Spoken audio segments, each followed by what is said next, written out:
जय हिंद। आप सभी का स्वागत है आपके अपने YouTube channel Rahul talent institute में।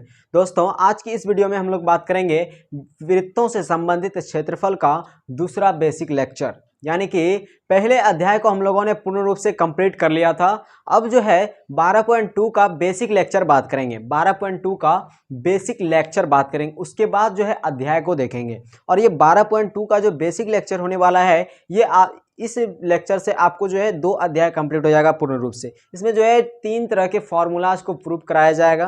पहला तो त्रिज्यखंड का क्षेत्रफल कराया जाएगा प्रूफ, उसके बाद चाप की लंबाई, उसके बाद वृत्तखंड का क्षेत्रफल। इन तीनों फॉर्मूला को जो है बताया भी जाएगा और ये फॉर्मूला कहाँ से आया है, इन सब चीज़ों को बारे में बताया जाएगा। तो चलिए बिना देरी के इस वीडियो को स्टार्ट करते हैं।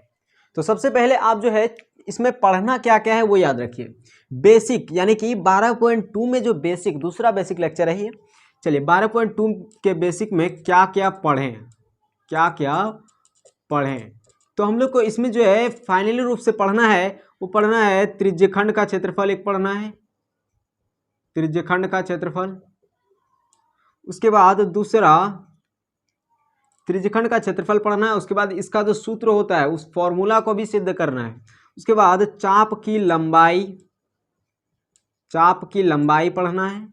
तीसरा वृत्तखंड का क्षेत्रफल पढ़ना है, वृत्तखंड का क्षेत्रफल। और इन तीनों का जो है क्या करना है, फॉर्मूला प्रूव करना है, फॉर्मूलाज प्रूव करना है। तीनों का जो फॉर्मूला होता है वो कहाँ से आया है, कैसे आया है, आखिर क्यों हम रट रहे हैं वही फॉर्मूला, क्यों आखिर हम त्रिज्यखंड का क्षेत्रफल थीटा बटे 360 गुना पाई आर स्क्वायर घोखते आ रहे हैं, क्यों वृत्तखंड का क्षेत्रफल हम लोग थीटा बटे 360 गुना pi R square minus half R square sine theta क्यों रटते आए हैं, हम इस सबको इन सब चीज़ों के बारे में आपको बताएंगे। तो चलिए त्रिज्यखंड का क्षेत्रफल लेते हैं। सबसे पहले हम लोग पहला नंबर त्रिज्यखंड का क्षेत्रफल। तो देखिए त्रिज्यखंड का क्षेत्रफल, त्रिज्यखंड का क्षेत्रफल। तो आप जो है त्रिज्यखंड पहले पता कीजिए, त्रिज्यखंड होता क्या चीज़ है, त्रिज्यखंड होता क्या चीज़ है। देखिए ये त्रिज्यखंड जो है ये त्रिज्या के खंड से मिलकर बना है। त्रिज्या प्लस खंड यानी त्रिज्याओं का खंड। ऐसे कह सकते हैं कि वृत्त के त्रिज्यखंड जो बोलते हैं, वृत्त में जब दो त्रिज्याओं के मिलकर, वृत्त में जब दो त्रिज्याओं से मिलकर जो क्षेत्र बनाता है, वृत्त जब दो त्रिज्याओं से मिलकर जो क्षेत्र बनाता है उसे हम बोलते हैं त्रिज्यखंड, उसे हम त्रिज्यखंड बोलते हैं। और इस भाग का जो हम क्षेत्रफल निकालते हैं उसे त्रिज्यखंड का क्षेत्रफल बोलते हैं। अब देखिए ये हो गया क्या, ये हो गया हमारा त्रिज्यखंड। ये क्या हो गया, त्रिज्यखंड हो गया। अब देखिए ये भी तो एक तरह से त्रिज्यखंड है, क्योंकि ये भी तो इसके लिए एक त्रिज्या है। हालांकि ये भी एक क्या है, त्रिज्यखंड है। ये क्या है, एक त्रिज्यखंड है। लेकिन ये अलग बात है कि ये बड़ा त्रिज्यखंड है और ये एक छोटा त्रिज्यखंड है। तो इस तरह बोल सकते हैं बड़ा त्रिज्यखंड और इसको बोल सकते हैं छोटा त्रिज्यखंड। लेकिन क्या आप यहाँ हिंदी पढ़ने आए हैं या मैथ पढ़ने आए? जब मैथ पढ़ने आए तो बड़ा को इसमें बोलते हैं दीर्घ त्रिज्यखंड, और इसको जो है छोटा को इसमें बोलते हैं लघु त्रिज्यखंड। लघु त्रिज्यखंड और दीर्घ त्रिज्यखंड। तो त्रिज्यखंड कितने प्रकार के इसमें हुए, तो 2 त्रिज्यखंड होते हैं। अब ये त्रिज्यखंड तो आपने जान लिया कि त्रिज्यखंड उसे कहते हैं जब दो त्रिज्या हुआ ना, एक ये त्रिज्या दो त्रिज्याओं से मिलकर बने क्षेत्र को ही हम त्रिज्यखंड कहते हैं। दो त्रिज्याओं से बने क्षेत्र को ही, वृत्त में दो त्रिज्याओं से बने क्षेत्र को ही हम क्या बोलते हैं, त्रिज्यखंड कहते हैं। तो ये चीज हमारा त्रिज्यखंड हो गया। अब देखिए त्रिज्यखंड में जो है ये बात यहाँ पे आता है अक्सर, और आपने ये पढ़ा भी होगा कि त्रिज्यखंड का जो क्षेत्रफल होता है, त्रिज्यखंड का क्षेत्रफल यानी इसका फॉर्मूला जो होता है वो होता है थीटा बटे 360 गुना पाई आर स्क्वायर। ये चीज होता है। और ये शुरू से जो है करते हैं क्या, घोखते आए हैं सभी लोग, इसको जो है घोखते आए हैं एकदम।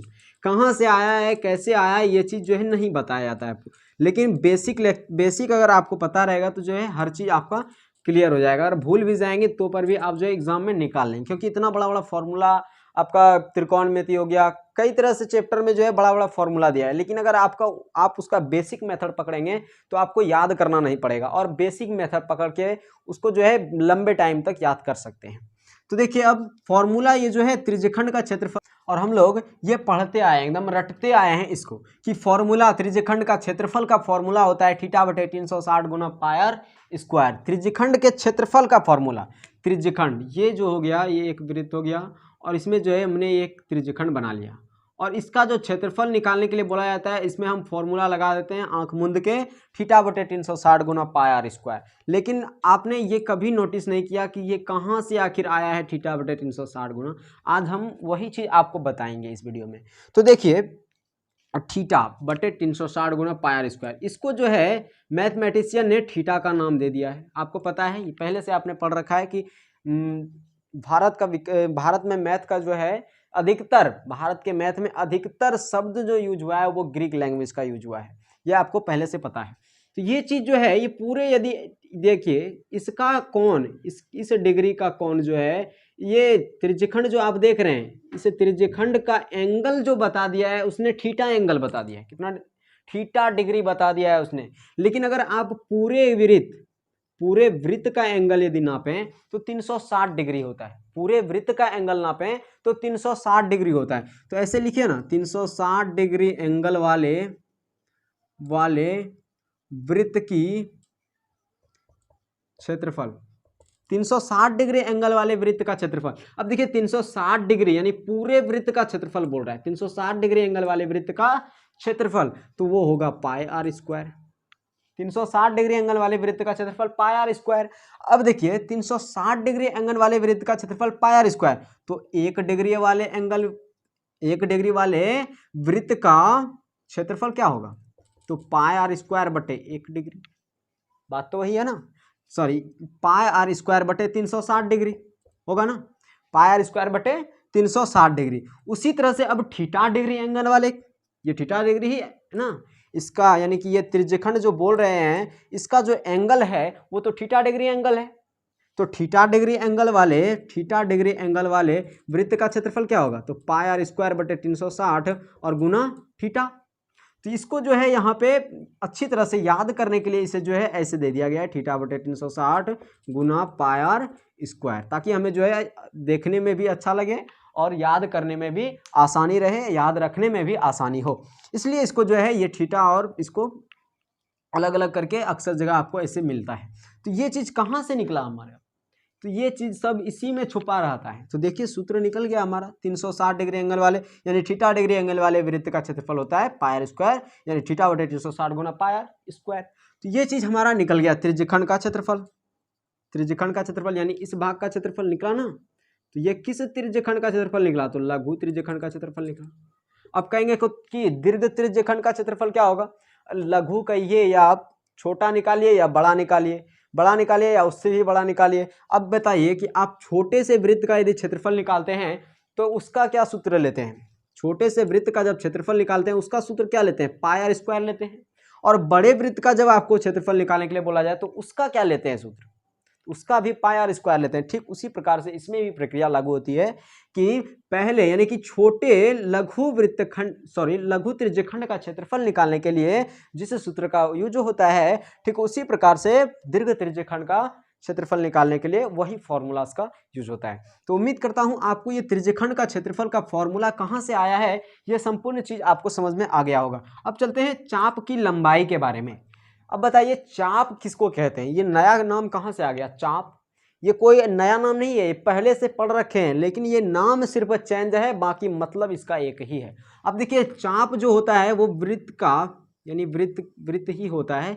ये जो दिख रहा है आपको, ये जो दिख रहा है यही चाप है, यही क्या है, चाप है। तो ये चीज एक ऐसे हम काट लिए, चलिए मान लिए कि ये चीज हम काट लिए यहाँ से यहाँ तक का, यहाँ से यहाँ तक का आपको चाप मांगे तो आप चाप ये कैसे ज्ञात करेंगे, ये चाप आप कैसे ज्ञात करेंगे, तो इसको जो है ज्ञात करने का यही मेथड है। तो आपको बोला जाएगा इसी त्रिज्यखंड की तरह आपको बना के दे दिया जाएगा और बोलेगा कि इस चाप की लंबाई ज्ञात कीजिए, इस चाप की लंबाई ज्ञात कीजिए। तो इसके लिए आप सूत्र लगा देते हैं थीटा बटे 360 गुना 2 पाई आर, इसके लिए ये सूत्र लगा देते हैं और फट से निकाल देते हैं आप। और वही चीज इसमें भी लागू होता है कि इसका भी मान यहाँ पे थीटा डिग्री दिया रहता है। अब देखिए इसमें अब जो है आपको ये भाग का क्षेत्रफल ना ज्ञात करने के लिए कह के आपको इस भाग का जो है लंबाई ज्ञात करने के लिए कह दिया जाता है, यानी कि ये सिर्फ लंबाई आपको ज्ञात करने कहा जाता है कि इस इतने तक का, यहाँ से लेकर यहाँ तक का जो है लंबाई आप ज्ञात कर दीजिए। बस इतने से आपको लंबाई ज्ञात करना है और उसके लिए आप इतना जो है ये याद करते हैं। तो याद करने की जरूरत क्या है, जब देखिए जब बेसिक मेथड पढ़ रहे हैं तो चाप की लंबाई, चाप की लंबाई। अब देखिए इसमें चाप भी कई तरह से होता है। चाप का मतलब क्या हुआ भाई, चाप बराबर आप बोलिए ना परिधि, चाप बराबर बोल दीजिए परिधि, या वृत्त की चारों ओर की लंबाई, इस तरह से बोल सकते हैं चाप बराबर। इस तरह से हम इसे जो है आंक सकते हैं। अब देखिए चाप जो है यहाँ भी उसी तरह से दो तरह का होता है। ये तो हो गया एक छोटा सा चाप, यानी कि ये एक हो गया लघु चाप, ये क्या हो गया एक लघु चाप, और ये जो हो गया ये तो बड़ा है, तो ये हो गया दीर्घ चाप। क्या हो गया, दीर्घ चाप। तो चाप भी दो तरह का हुआ। अब देखिए चाप जब दो तरह का हुआ, यहाँ दो तरह का चाप हुआ, तो इसमें भी सूत्र तो वही होगा, सूत्र जैसे वहां बताए थे त्रिज्यखंड के क्षेत्रफल में, तो वही सूत्र यहाँ भी यूज होगा उसी तरह से। तो चाप का जो क्षेत्रफल होता है, सॉरी चाप की जो लंबाई होती है, चाप की लंबाई वो होती है, ये सूत्र होता है, चाप की लंबाई जो होती है वो θ/360 गुना 2πr होता है। अब क्यों होता है, अब वही चीज तो क्लियर करना है। देखिए अब आप देखिए कि इसकी यानी यहाँ जो है थीटा डिग्री एंगल जो बताया गया है वो देखिए आप, जब थीटा डिग्री का एंगल यहाँ पे बताया गया है तो पूरे एंगल जब घुराते हैं तो 360 डिग्री का एंगल हो जाता है। कितने डिग्री का, 360 डिग्री का एंगल हो जाता है। अब देखिए 360 डिग्री का जो एंगल हुआ ये, तो अब बताइए कि आपको जो है ये टू ज्ञात करना है ना, यानी ये पूरे ज्ञात करना है। इसका मतलब क्या हुआ, परिमाप ज्ञात करना है, यानी परिधि आपको ज्ञात करना है। या तो ऐसे बोल सकते हैं लघु परिधि, दीर्घ परिधि, इस तरह से भी तो आप समझ सकते हैं, लघु परिधि, दीर्घ परिधि। तो 360 डिग्री एंगल वाले 360 डिग्री एंगल वाले वृत्त की परिधि क्या होती है, आप ये बताइए पहले। 300 ये सब छोड़ दीजिए, नहीं पढ़ना है चाप ताप हम लोग को। तो 360 डिग्री एंगल वाले 360 डिग्री एंगल वाले वृत्त की परिधि क्या होती है, आप बस इतना बता दीजिए हमको। 360 डिग्री एंगल वाले वृत्त की परिधि क्या होती है, आप ये बताइए हमको। तो इसकी परिधि तो आप 2πr पढ़ चुके हैं, पहले से ही पढ़ते आए हैं शुरू से, कि 360 डिग्री एंगल वाले वृत्त, अरे 360 डिग्री एंगल वाले वृत्त बोलें या साधारण वृत्त बोलें, बात तो एक ही है, क्योंकि वृत्त का जो एंगल होता है वो 360 डिग्री का होता है। देखिए 360 डिग्री एंगल वाले वृत्त की परिधि जो होती है वो 2πr आपने शुरू से पढ़ रखा है। तो 1 डिग्री एंगल वाले वृत्त की परिधि क्या होगी, तो 2πr/360। अब देखिए यहीं पर बोल रहा है कि थीटा डिग्री एंगल वाले वृत्त की परिधि, थीटा डिग्री एंगल वाले वृत्त की परिधि, परिधि का मतलब यही चाप, थीटा डिग्री एंगल वाले वृत्त का चाप, थीटा डिग्री एंगल वाले वृत्त का चाप, समझ गए ना। देखिए थीटा डिग्री एंगल वाले वृत्त का चाप, तो 2πr/360 और गुना थीटा हुआ ना। इसको जो है ठीक उसी तरह से चेंज कर दिया गया है, 360 और गुना 2πr, ये चीज जो है चेंज करके लिख दिया गया है। और यही है चाप की लंबाई, सूत्र निकल गया, चाप की लंबाई। काहे घोंकने जाएंगे फालतू का माथा पे लोड। चलिए ये चीज हमारा निकल गया। अब चाप की लंबाई भी आपको क्लियर हो गया। अब वृत्तखंड का क्षेत्रफल को देख लेते। वृत्तखंड का क्षेत्रफल नाम से ही स्पष्ट हो रहा है, वृत्त का एक खंड, वृत्त का एक खंड, यानी वृत्त ये है और इसमें जो है एक खंड ऐसे काट दिया, एक खंड ऐसे काट दिया, एक खंड ऐसे काट दिया, एक खंड ऐसे काट दिया। अब इसका हमें एक खंड निकालना है, तो इसको कैसे निकाल सकते हैं, इसको कैसे निकाल सकते हैं हम, तो इसको निकालने के लिए एक नियम बनाया गया है कि बीच में तो केंद्र रहबे करता है, इसको ऐसे खींचो ना, ऐसे खींच दो, ऐसे खींच दो। और ऐसे जब खींचते हैं तो सबको जो है पहले मिटाते हैं, एक एक करके आपको समझाते हैं, एक को पहले समझाते हैं, एक को आप समझ जाएंगे तो सबको आप आराम से बना लेंगे। चलिए ये हो गया हमारा क्या, एक वृत्तखंड। अब बताइए इसमें वृत्तखंड कौन सा भाग है, दिमाग लगाइए जरा, इसमें वृत्तखंड कौन सा है, ये होगा वृत्तखंड, बता दिया आपने फट से। तो ये जो हो गया ये कौन सा भाग हुआ, वृत्तखंड भाग हुआ। क्या हुआ, ये वृत्तखंड हुआ। अब देखिए इसमें ये टू भाग तो वृत्तखंड हुआ, अगर देखें सही से तो ये भाग भी तो वृत्तखंड ही है। तो ये भाग छोटा वाला भाग हुआ तो लघु वृत्तखंड हुआ, और ये बड़ा भाग हुआ तो ये दीर्घ वृत्तखंड हुआ, दीर्घ वृत्तखंड हुआ। तो ये चीज इसमें भी दो तरह का है। लेकिन अब बात करते हैं कि ये वृत्तखंड आखिर निकालें कैसे, इसका सूत्र क्या है, फॉर्मूला क्या है, और फॉर्मूला है तो उसे याद कैसे रखें, और वो फॉर्मूला आया कहाँ से, इन सब चीज़ों के बारे में इसमें बात करें। देखिए इसमें भी ये तो त्रिज्यखंड है ना, ये त्रिज्यखंड है, हम इसकी बात नहीं कर रहे हैं अभी। देखिए ये जो है आप देख रहे हैं ये क्या है, एक त्रिज्यखंड ही तो है ना, तो त्रिज्यखंड है तो ये भी तो दिया है थीटा डिग्री, कुछ नहीं दिया है एंगल तो थीटा डिग्री है। चलिए अब थीटा डिग्री इसका एंगल दिया है, तो त्रिज्यखंड का तो क्षेत्रफल हम लोगों को पहले से पता है, त्रिज्यखंड का क्षेत्रफल क्या है पहले से हम लोग को पता है, ये पूरे त्रिज्यखंड का क्षेत्रफल हम लोग को पहले से पता है, लेकिन हम लोग को वृत्तखंड का क्षेत्रफल अब पढ़ना है। तो वृत्तखंड इसमें कौन सा हुआ बताइए? वृत्तखंड इसमें ये भाग हुआ, ये भाग, ये भाग, ये जो आप देख रहे हैं जिसको हम पेंट किए, ये हुआ वृत्तखंड। वृत्त का एक खंड, वृत्त का एक खंड वृत्तखंड कहलाता है। वृत्त का कोई एक खंड वृत्तखंड कहलाता है। ठीक है, चलिए देखते हैं। वृत्तखंड का क्षेत्रफल जो होता है वो होता है